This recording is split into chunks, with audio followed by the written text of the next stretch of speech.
Salut à vous chers auditeurs, retour en force de l'émission Coup de tête, l'émission Rock'n'Foot qui analyse et décortique l'actualité des Verts. Aujourd'hui je reçois Eric, salut à toi Eric. Salut à toutes et à tous. Et Olivier, salut à toi Olivier. Salut à tous, ça fait plaisir après 3 semaines. Ouais, 3 semaines de repos comme les Verts et il fallait rattaquer avec cette 32e journée de championnat de Ligue 1 avec la réception des Canaries nantais. Et on va longtemps dans cette émission revenir sur cette prestation nulle, puisque ça finit par un match nul, un but partout. On va passer de la bonne musique, on va parler un petit peu de la Haute-Loire, des fameux coups de cœur et coups de tête. Bref, c'est notre émission Coup de tête qui va pouvoir démarrer. On va justement commencer par la semaine verte. Oui, cette semaine, il a de nouveau été question du rachat de Geoffroy Guichard. Ouais, et puis c'est un serpent de mer, hein. Ça devient un serpent de mer cette histoire de rachat de Geoffroy Guichard, puisque pendant toute cette période de trêve, on a eu à intervalles réguliers ressurgir cette question du rachat de Geoffroy Guichard, avec en point d'orgue, vous le savez, hein, une belle passe d'armes entre Roland Romeillet et Monsieur Perdriau, le maire de Saint-Étienne, pour une remise de médaille. Enfin, chaque événement est source de polémique. En tout cas, vous avez compris, chers auditeurs, hein, la mairie de Saint-Étienne essaye de vendre ce stade le plus cher possible, tandis que du côté des dirigeants stéphanois, on a fixé un prix qui est tout autre et qui forcément arrangerait bien les caisses du club. On va mettre nos économies en commun. T'as combien à t'interdire, toi? Allez, un mot à présent sur les sanctions que malheureusement ont été infligées par l'UEFA. Oui, suite au match à Old Trafford, vous vous rappelez, le club du Forest vient d'écoper une amende de 50 000 € en raison de 3 griefs. L'UEFA reproche 3 choses aux supporters stéphanois: usage d'engins pyrotechniques, jet d'objets et comportement inapproprié. C'est vrai qu'on se demande trop, ça veut tout dire et rien dire. Donc 50 000 € pour le match aller et 50 000 € pour le match retour. Alors on l'a appris quelques jours après, mais ça commence à faire beaucoup. Le week-end dernier, nos jeunes ont brillé, notamment dans le derby. Ouais, et c'est devant en plus pas mal de supporters qui rongeaient leurs freins de pas avoir de match en Ligue 1. Eh bien, ils sont allés supporter notamment les U17. Tu nous en diras un petit mot tout à l'heure, Eric. Et ces deux derbys U17 et U19 se sont soldés par 2 victoires pour les Verts, dont une magnifique puisque il y a eu une espèce de remontada. C'est ça, la remontada. Et enfin, cette semaine, on a eu droit à une nouvelle affaire. Ce coup-ci, une affaire Perrin, dans coup de tête, c'est normal. Exactement. Une affaire Perrin avec surprise, au détour d'un article, Loïc Perrin qui pose un ultimatum à ses dirigeants. Hein. On savait qu'il était en pourparlers pour la renégociation de son contrat. Loïc Perrin, semble-t-il, était un petit peu déçu, énervé que les dirigeants stéphanois n'aient pas récupéré la perche qu'il avait tendue à plusieurs reprises.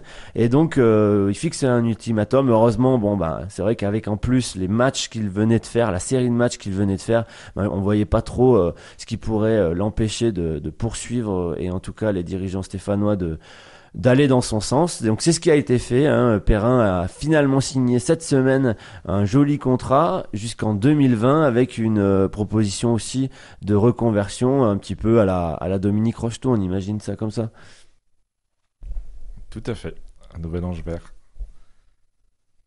Et j'ai oublié de préciser aussi qui est-ce qui était présent et absent pour ce match contre Nantes. Donc on a appris le retour de Tanan, mais son exclusion suite à, semble-t-il, un comportement, un mauvais comportement pour Galtier. Donc on espère que c'est pas la réouverture du loft pour lui. En tout cas, qui est-ce qui était absent? Il y avait Alexandre Soderlund aussi qui était absent, blessé pour ce match. Et puis Loïc Perrin, dont on vient de parler, blessé lui aussi. Donc, mal cuit aussi. Et mal cuit, tu as raison de le préciser.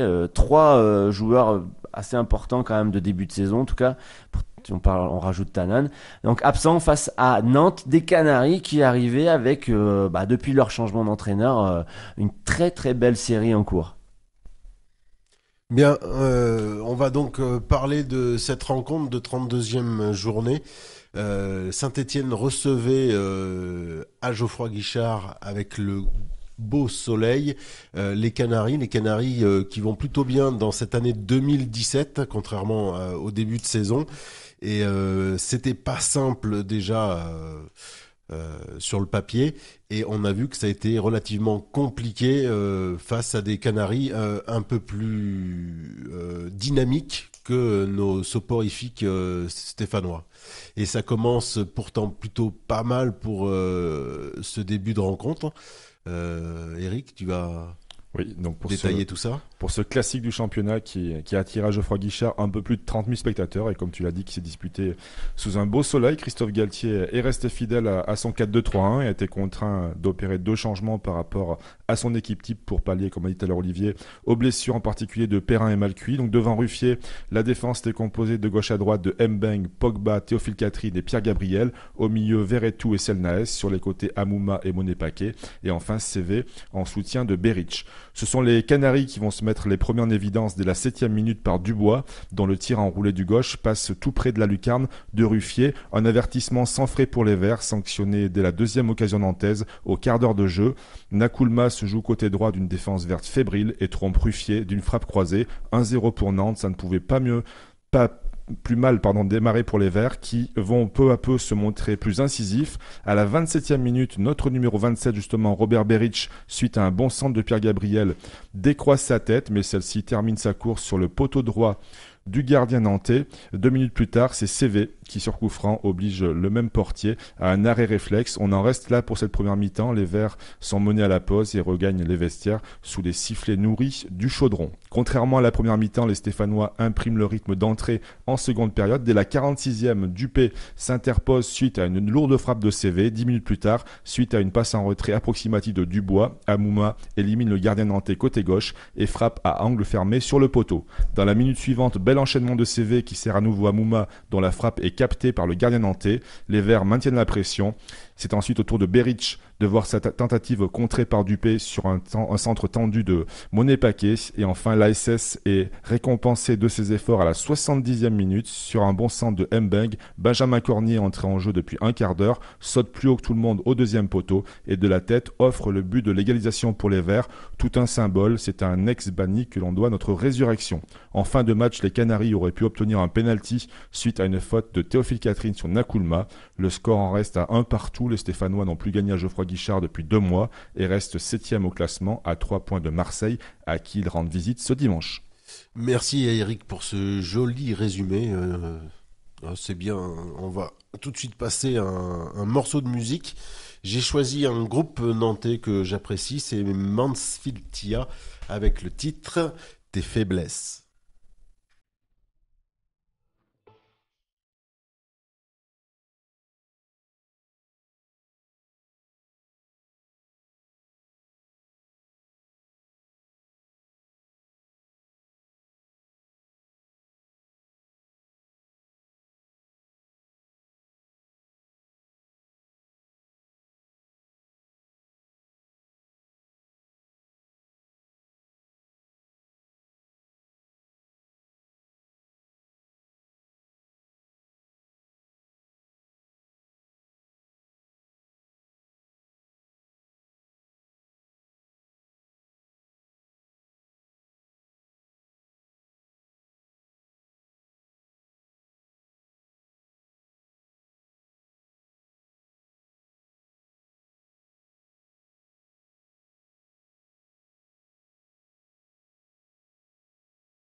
Les Nantaises de Manfitia avec ce titre, Tes faiblesses de l'album June, leur premier album. Bah oui, je pointais Tes faiblesses, le titre de cette chanson, par rapport aux faiblesses criantes de Saint-Étienne lors de cette rencontre, même si j'ai assisté à un match plutôt, on va dire, relativement plaisant, puisque Saint-Étienne sait créer des occasions. C'est pas à tous les matchs qui se créent des occasions. Il a fallu des beaux arrêts du portier nantais, plus en deuxième période, même en première, sur un coup franc de CV, je me souviens. Mais ouais, peut-être la première remarque, c'est justement ses faiblesses. C'est assez récurrent à Saint-Étienne. On peut pointer le milieu de terrain, on peut pointer l'attaque parce qu'on marque très peu de buts. Mais je trouve que cette rencontre-là résume bien la saison stéphanoise. Ouais. Alors justement, j'avais préparé une petite question. Si jamais la victoire était donnée au point, vous savez, comme en boxe par exemple, qui est-ce qui la mérite le plus pour voir sur cette rencontre? S'il y avait, alors, tu l'as dit, une mi-temps chacun, mais vraiment s'il fallait attribuer des points, qui est-ce qui mérite le plus dans cette rencontre de remporter? Si on compte en points, on a fait 2 poteaux. La tête de Beric en première mi-temps, Amouma en seconde période, même si c'est dans un angle fermé. Le portier nantais a fait plus d'arrêts que Ruffier, parce que Ruffier n'a pas eu un arrêt, à part des sorties sur les coups de pied arrêtés nantais. Donc, on va dire logiquement, les Stéphanois mériteraient de l'emporter au point. Mais quand tu vois le dynamisme de Nantes par rapport à notre mutisme au milieu de terrain et le fait de balancer des longs ballons pendant toute une mi-temps, le peu de mouvement sur les côtés, autour du porteur du ballon, là j'ai plus vu d'envie côté nantais que côté stéphanois. Et ça compte en boxe, l'envie, c'est-à-dire celui qui va chercher l'autre, ça compte aussi. Ouais, comme quoi ils sont reposés les 3 semaines, nos Stéphanois, mais ils étaient quand même un peu éteints face aux Canaries. Ils n'ont pas écouté nos consignes à Barcelone ou à Dortmund. On leur avait suggéré pourtant. Non, après, je suis tout à fait d'accord avec toi. Donc, pareil au point, je pense que si on avait une victoire à décerner, ce serait malgré tout pour les Verts. Une mauvaise entame de match comme souvent. Après, on a réussi à bien réagir. 2 grosses occasions avant la mi-temps, 2 poteaux effectivement. Et puis on a marqué sur un de nos temps forts. Donc bon, ça reste malgré tout une contre-performance qui pourrait malheureusement sonner le glas de nos espoirs européens pour la saison prochaine. Alors oui, hors antenne, vous avez été un petit peu défaitiste. Alors est-ce qu'on peut faire une croix sur l'Europa League, ou est-ce que par, par accident on pourrait se qualifier? Je sais pas, je pose la question. Moi, je suis toujours pessimiste, donc je vois mal devancer des équipes comme Bordeaux, qui l'a encore emporté 3 buts à 0 à chaque fois qu'il joue, chaque week-end, il gagne avec la manière. 3-0 face à Metz, nous on a été incapables de battre Metz à domicile. Donc tu vois quand même qu'il y a une sacrée différence entre les Girondins et nous. Donc les Girondins ont actuellement 4 points d'avance sur les Stéphanois. Même si on a un match de retard, ça risque d'être compliqué d'aller chercher les Girondins. Après Marseille, c'est pas reluisant non plus, mais je pense qu'il y a plus de jeux que chez nous, parce que chez nous, le jeu, on l'a oublié depuis la saison précédente, non? On reste sur une défaite face à Caen, un match nul contre Metz, un match nul contre Nantes. Donc effectivement, on n'avance pas à Geoffroy Guichard, et puis on est en retard par rapport à Bordeaux et Marseille. Donc on joue contre ces équipes-là, mais ça va être très compliqué de s'imposer face aux Girondins. Et puis au Vélodrome dimanche, on sait qu'on n'y a pas gagné depuis belle lurette, depuis 79. On a failli l'an passer, mais ça va être encore une fois très compliqué. Marseille a un potentiel offensif qu'on n'a pas, donc ça va être difficile pour nous de dépasser l'une de ces 2 équipes. Oui, parce que offensivement, ils sont pas mal, les Marseillais, même s'ils n'ont pas marqué ce week-end. Alors que nous, on a des lacunes, surtout offensivement. Et puis, ça dépend aussi des absences de certains, parce qu'un certain Perrin, comme ce week-end, il a manqué. Un Malcuit, il a manqué. Euh, voilà, le petit Mbengue, il y a eu du pour et du contre, hein, mais le contre, c'est le Tu me premier. diras où c'est que tu as trouvé le pour, parce que C'est le ouais. passeur décisif. Ouais, pour moi, c'est du but. plus Cornier qui marque que Mbengue qui centre bien, parce que Ouais, si tu veux. Mais Ouais. c'est sûr que il y a une sacrée différence avec des joueurs tels que Perrin et Malcuit dans l'effectif. Et puis quand t'as Mbengue, même Pogba, hein, Pogba a été complètement à la rue pour moi sur cette rencontre face à Nantes. Oui, on parle des tops et des flops, justement. Un petit peu. Alors, on va peut-être quand même trouver un peu de positif. Est-ce qu'il y a eu des joueurs qui ont tiré l'équipe vers le haut dans ce match?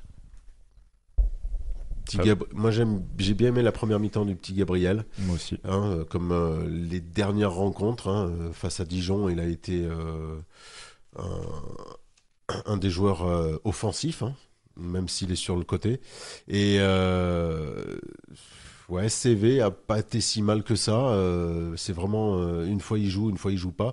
J'ai trouvé pas si mal que ça, même s'il a eu du mal en première période. Que puis voilà. Défensivement, Théophile, ça a été irrégulier, mais bon, ça n'a pas été le plus mauvais dans ce rôle défensif. Solnès, en première mi-temps, il n'a rien apporté du tout. Non, et puis offensivement, Amouma, il a loupé des contrôles, et ainsi de suite, et ainsi de suite. Beric, je ne l'ai pas trouvé bon non plus. Ça, c'était ses tops, hein, ça. Il a fait un mix des tops et des Ouais. flops. Non, c'est vrai que c'est pas évident de ressortir là, des joueurs. Hein. Top, ouais. Pierre Gabriel, bon, c'est vrai qu'une première mi-temps plutôt pas mal. Un bon centre pour Beric. Après, Amouma plutôt en jambes, hein, plutôt, il était dans les bons coups. Hein, en deuxième mi-temps, il a deux grosses occasions, une qui finit sur le poteau.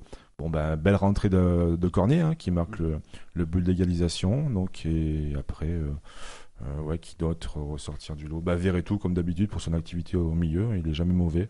Donc, Ouais, mais une c'est valeur trop, sûre. trop brouillon. Mais Ouais, c'est c'est sûr, brouillon, mais bon. c'est sûr que c'est lui, au milieu de terrain, qui Ça a reste souvent le crevé meilleur l'écran, joueur. ça c'est sûr. Ça reste souvent le meilleur joueur, malgré tout. Ouais. Olive? Tu n'es pas d'accord sur Pierre Gabriel? Non, je suis pas d'accord, mais globalement, franchement, c'est vrai que j'étais de l'autre côté en première mi-temps, alors j'ai pas trop vu. Alors peut-être qu'il s'est plus montré quand il y avait Galtier à côté de lui, mais alors je vous assure qu'en deuxième mi-temps, j'étais à 20, à 15 mètres de lui. Il regardait ses chaussures, il regardait même pas la balle. Offensivement, un peu comme d'ailleurs chez Rembeng, pratiquement rien. Tout ce qu'il a tenté offensivement, il l'a raté.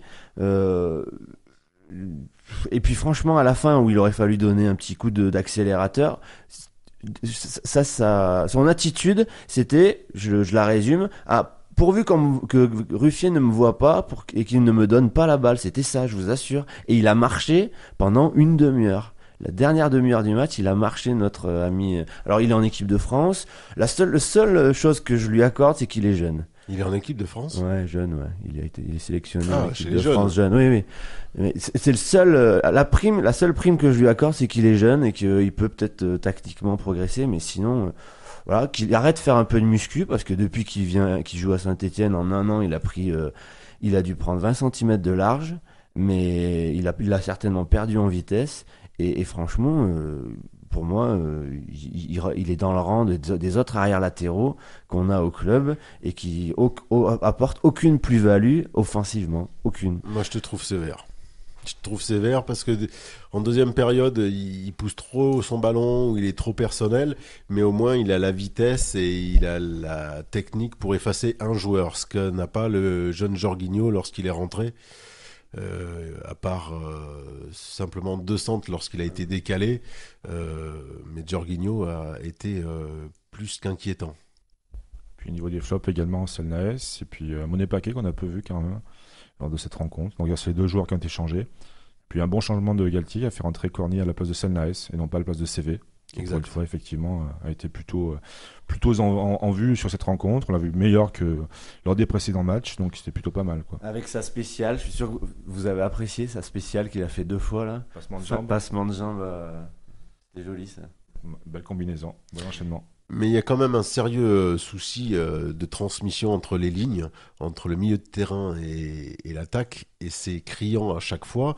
Et c'est pour ça qu'on se crée pas énormément d'occasions et qu'on passe essentiellement sur les côtés.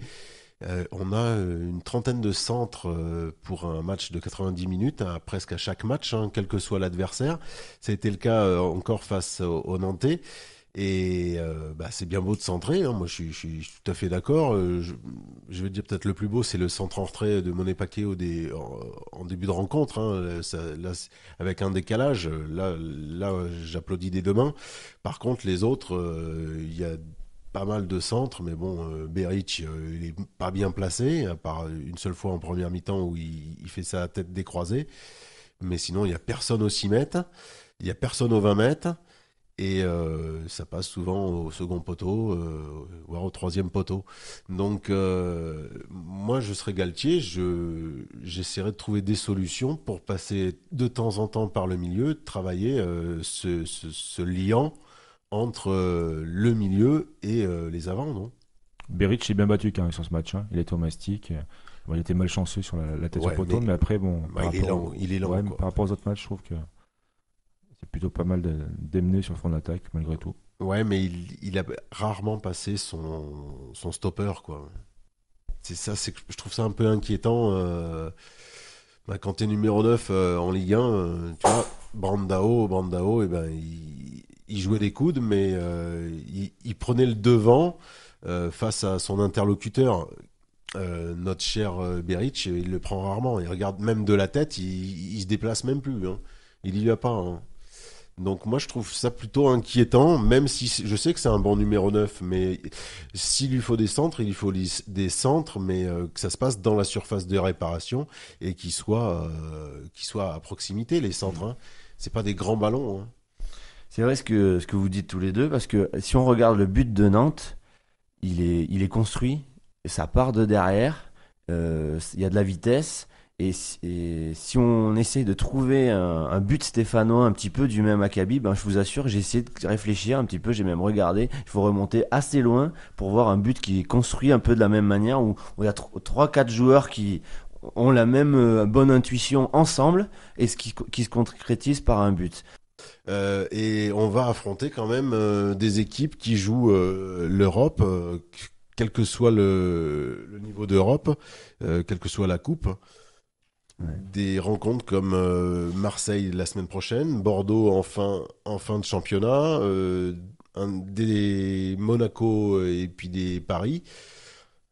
Je vois pas comment, si on n'arrive pas à gagner des équipes comme Nantes, comme Metz à domicile, comment on peut l'emporter.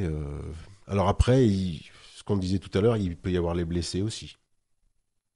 Les blessés des adversaires, tu veux dire? Non, les blessés actuels qui pour cette rencontre face à Nantes, qui peuvent tout changer. Et ça peut peut-être changer. Tu vois, tu parlais d'un Tanan.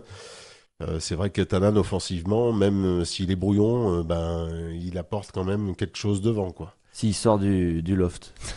S'il est plus puni, si la punition est levée par Galtier. Alors je sais pas, cher auditeur, vous avez peut-être écouté la conférence d'après-match de Christophe Galtier. Alors nous, elle nous a semblé un petit peu charnière, inquiétante même, parce que si on résume, en fait, il a plus ou moins pointé du doigt le fait qu'à Saint-Étienne, désormais, on parlait trop d'Europe, et c'était ce qui plombait un petit peu les performances de l'équipe, hein, à force de parler de l'Europe. On lui parle de l'Europe chez son boulanger, chez son coiffeur, je ne sais où. Ça le saoule. Ça le saoule. Hein, ouais. Pour résumer, ouais. en fin de compte, le fait que tout le monde parle d'Europe, ça le saoule. Et moi, j'aimerais bien qu'il nous parle de football et de victoire. D'une, et puis est-ce que franchement c'est un argument qui est entendable, c'est-à-dire est-ce que cette pression d'aller sur l'Europe, elle est finalement contre-productive à votre avis? Est-ce que c'est un argument recevable? Parce que là, il pouvait pas utiliser l'argument de la fatigue, hein. Il en a trouvé un autre, celui de un petit peu trop de pression. Qu'on se focalise sur un objectif. Et ça le dérange qu'on se focalise sur un objectif. Mais bon, quand on est entraîneur de foot, le football, c'est un jeu. Il y a un perdant, il y a un gagnant. Nous, en tant que supporters, on préfère voir son équipe jouer déjà, La notion de jeu est importante et surtout gagner. Lorsque tu gagnes pas depuis 2 mois Geoffroy Guichard face à des équipes soi-disant plus faibles, bah, c'est normal que le public soit mécontent et que lui ça le dérange que par exemple Mbengue soit sifflé au bout d'un quart d'heure de jeu. Mais si le public le siffle, c'est qu'il y a des raisons à l'instant T, et puis surtout que depuis le début de saison, on s'aperçoit qu'il n'a pas le niveau, tout simplement. Et qui c'est qui allait le chercher, ce Mbengue? Bah, c'est Monsieur Galtier. Donc on sait bien cette équipe s'est amoindrie, s'est affaibli de saison en saison. Ça a été le cas encore de la saison précédente à celle-ci. Et c'est normal que le public stéphanois qui se déplace à chaque fois montre aussi qu'il n'est pas content des prestations des Stéphanois. Saint-Etienne, de toute façon, et l'Europe, ça va de pair, hein. C'est un objectif clairement identifié en début de saison. Ça fait plusieurs années qu'on la joue, donc c'est forcément un objectif. Et là, pour une fois, on a un retard sur les temps de passage, donc c'est normal que les gens, le public soit exigeant par rapport à ça. Donc non, bien sûr que Saint-Etienne doit jouer l'Europe chaque saison. Si on veut continuer à progresser, c'est indispensable. Ben oui, ça coule de source pour nous.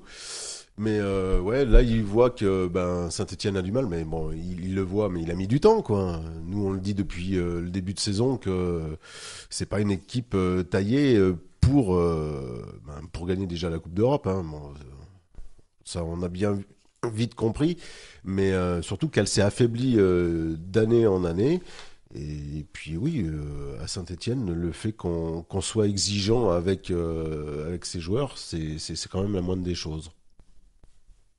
Même si on a quand même assisté, je le rappelle, cher auditeur, à un match tout à fait honorable, parce que il y a eu des tentatives, des occasions de part et d'autre. Ça n'a pas été le cas toujours cette saison, donc je tiens à relativiser. Vous écoutez l'émission Coup de tête. Voici l'agenda.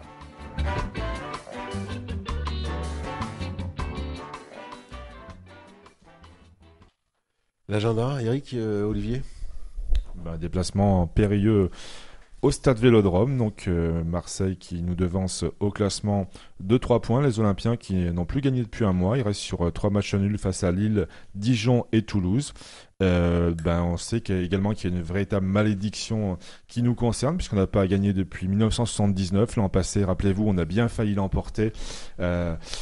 On menait 1-0 jusqu'au début du temps additionnel et puis un très mauvais choix de Mustapha Bayalsa, une faute commise par Théophile Catherine, un coup franc et puis l'égalisation marseillaise au bout du temps additionnel. C'était 3 jours avant qu'on remette ça malheureusement à balle. Donc cette année, rebelote, on retourne à Marseille en espérant pouvoir faire tomber pour une fois l'ogre olympien, puis vaincre ce signe indien, sachant qu'il y a peut-être aussi un problème de pelouse qui risque de se poser, puisque ce week-end, il y a eu lieu le match de rugby, le match phare du top 14 entre Toulon et Toulouse, donc ça pourrait être un champ de patates, donc dès dimanche prochain au Vélodrome pour le grand match Canal+, donc en espérant l'emporter. Et une nouvelle fois, malheureusement, les joueurs stéphanois seront privés de leurs supporters qui n'ont pas le droit de se déplacer à Marseille. Une fois de plus. Ouais, et puis alors là, vraiment, tu as raison. Hein. Tous les ingrédients sont réunis contre Saint-Etienne. Hein. Je pense que la cote de Saint-Etienne va être forte parce que finalement, voilà, ils sont jamais gagnés. Enfin, depuis 1979, quel beau chiffre. Eric, t'as cherché ça. 1979, ça laisse rêveur quand même. Hein. Et puis aussi ce fameux match du dimanche soir qui réussit jamais aux Stéphanois depuis maintenant quelques temps. Donc tout porte à croire que les Verts auront beaucoup de mal à s'imposer. Même nous faisons une pause la semaine prochaine. Alors on sera même pas là pour accompagner les Stéphanois. À voir, on vous annoncera ça en fin d'émission. Mais ce qui serait bien, c'est que voilà, qu'ils nous fassent mentir et que ça serve de match référence. On sait que Galtier, Marseille pour lui, ça représente quelque chose, je crois. Et donc pourquoi pas, hein, voilà, un match où les Verts secouent le cocotier pour une fois. Ouais. Et après donc ce déplacement à Marseille. L'SSE reçoit les Bretons. Rennes, hein, c'est ça? Rennes, dimanche à 17h, une nouvelle fois. Et à 17h, une nouvelle fois. Donc, pas évident. Bon, ces 2 matchs, j'espère que surtout que les Verts vont prendre au moins 3 points lors de ces 2 rencontres. Ça me paraît évident. Mais on verra tout ça. On passe par les coups de cœur. Vous écoutez l'émission Coup de tête. Voici les coups de cœur.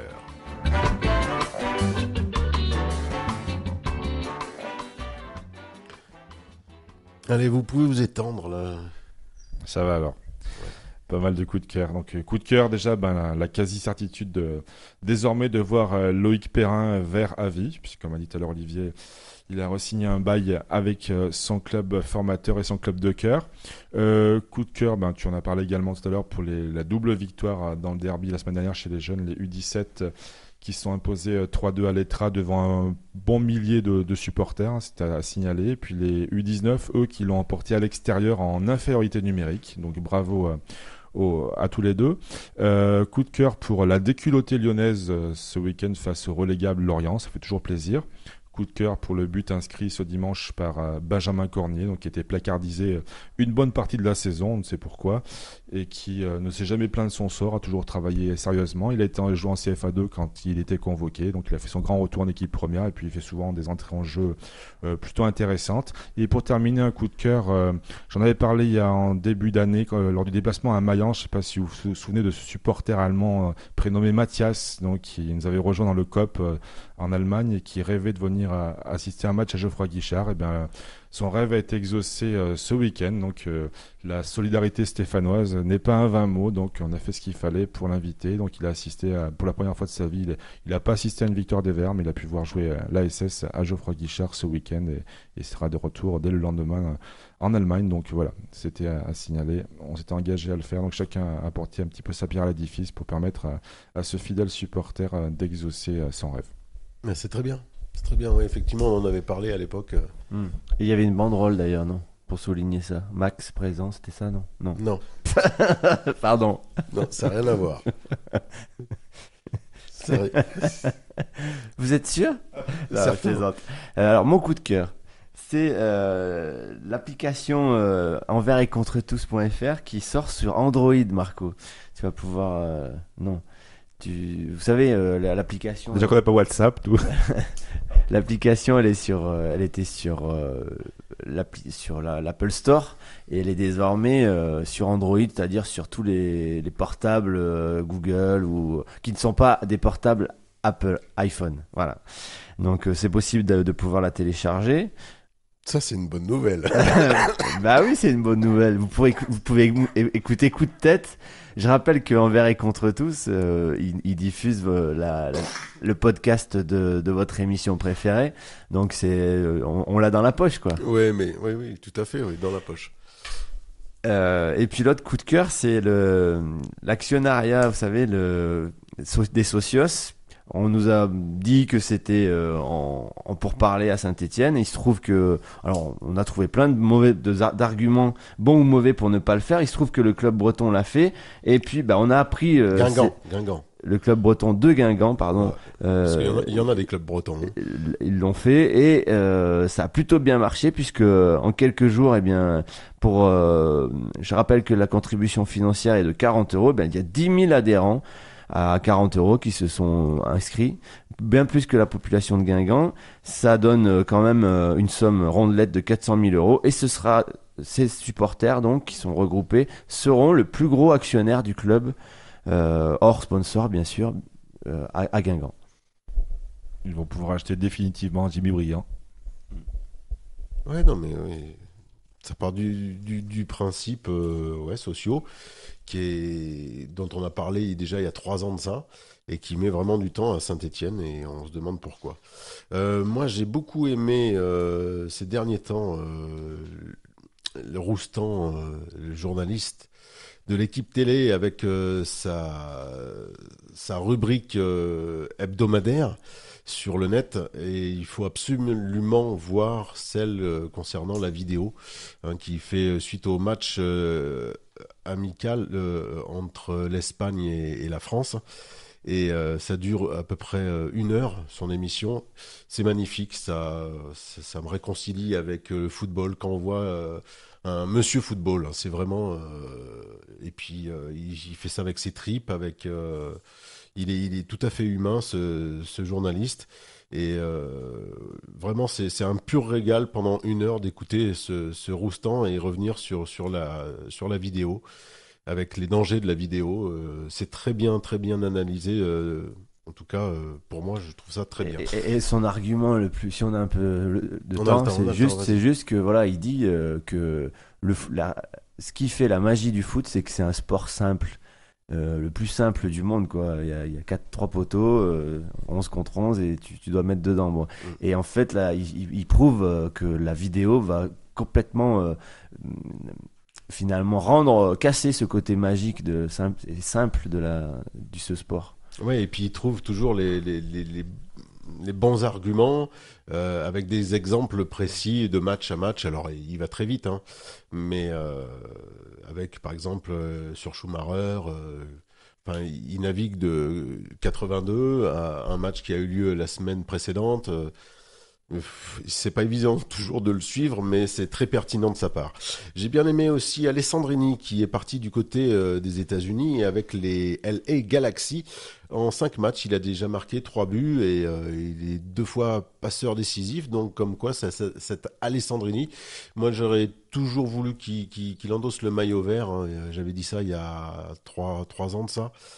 C'est dommage, bon, ben, il est parti vers le club phocéen, mais ce Clermontois qui a fait une pige, ce Marseillais d'origine marseillaise, qui est resté 2 ou 3 ans à Clermont, j'aurais bien voulu qu'il passe par Saint-Étienne parce que c'est un joueur qui était pas mal. Bon, il y a eu une grosse blessure, mais bon, là, sa reconversion chez les LA Galaxy se passe plutôt bien. Voilà. Et sinon, bien sûr, sur le derby remporté par les Stéphanois, comme l'a dit Eric, des U17, j'ai bien aimé. On passe au coup de tête. Vous écoutez l'émission Coup de tête. Voici les coups de tête.